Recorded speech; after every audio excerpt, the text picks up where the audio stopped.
नमस्कार दोस्तों, स्वागत है आपका मेरे चैनल राधा की आवाज़ में। चैनल पे नए हैं तो लाइक सब्सक्राइब ज़रूर करें। आपके एक लाइक और सब्सक्राइब से हमें कहानी लिखने में प्रोत्साहन मिलती है।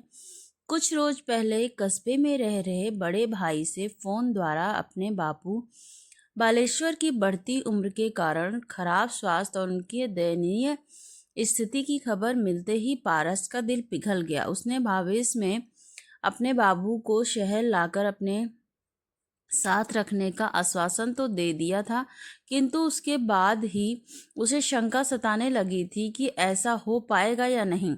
उस शाम दफ्तर से लौटने के बाद अपनी पत्नी के सामने इस बाबत प्रस्ताव रखा तो पल भर के लिए कल्पना मौन रही, पर दूसरे ही क्षण उसने कहा, तुम्हारा दिमाग उम्र बढ़ने के साथ साथ फिर गया है, खराब हो गया है।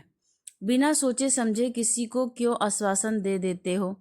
गत वर्ष ही ना राजगीर जाने के क्रम में 2 घंटे के लिए घर गई थी। वहां की स्थिति से हम अच्छी तरह से वाकिफ हैं। बाबूजी तो पूरे भिखारी जैसे दिखते हैं। उनका रहन सहन ऐसा है कि वो हमारे परिवार के साथ एडजस्ट नहीं कर पाएंगे। कुछ मिनट तक चुप्पी छाई रही। उसके बाद कल्पना ने आगे कहा, अगर इस बात को थोड़ी देर के लिए छोड़ भी दिया जाए तो क्या कॉलोनी के लोग इनकी शक्ल सूरत देखकर खिल्ली खिलौ नहीं उड़ाएंगे?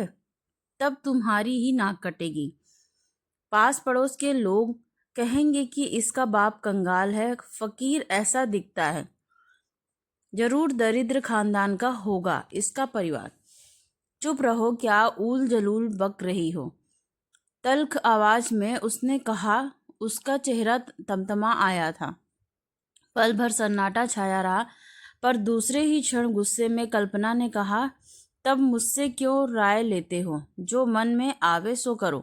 हम तो गुलाम हैं ही, सबके सेवा करने के लिए, सुबह से रात तक खटने के लिए, पिसती रहने के लिए। तब पारस ने अपनी पत्नी को ठंडे दिमाग से समझाते हुए कहा, जरा सोचो, मेरी पढ़ाई बापू के खून पसीना एक करने के कारण ही संभव हो पाई। गांव-गांव पैदल चलकर कपड़े की फेरी करते थे। आमदनी का एक बड़ा हिस्सा मेरी पढ़ाई पर ही खर्च हो जाता था। पढ़ने की खातिर उनको कई बार साहूकारों से भी कर्ज लेना पड़ा।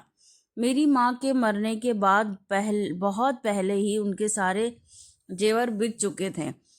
अपने बापू के कड़े मेहनत, मशक्कत और संघर्ष के बदौलत ही हम अपने लक्ष्य को हासिल कर सके। सर्विस मिली, आज हमारे पास हर प्रकार के सुख के साधन मौजूद हैं। ऐसी स्थिति में हम लोगों का फर्ज नहीं बनता है क्या कि उन्हें सहूलियत दी जाए, सहारा दिया जाए? तुम ऐसा बोल रहे हो जैसे तुम्हारे माता पिता तुम्हें पढ़ा लिखा कर कोई अजूबा काम किए हैं। कौन से माँ बाप अपनी संतान को नहीं पढ़ाता है? कल्पना का उत्तर सुनकर पारस का दिल डूबने लगा था। वह निरंतर होकर याचना भरी दृष्टि से अपनी पत्नी को देखने लगा था। पारस ने हर तरह से कल्पना को समझाने की प्रयास किया, लेकिन उसकी पत्नी ने अपने धारदार तर्क से उसके मसूबों को टुकड़े टुकड़े कर दिए। अधिक उम्र का, आंखों से कम दिखना, लाठी के सहारे चलना, चिकने फर्श पर गिरने का भय का वास्ता देकर उसके चेहरे पर मलाल का अक्ष साफ दिखलाई पड़ रहा था।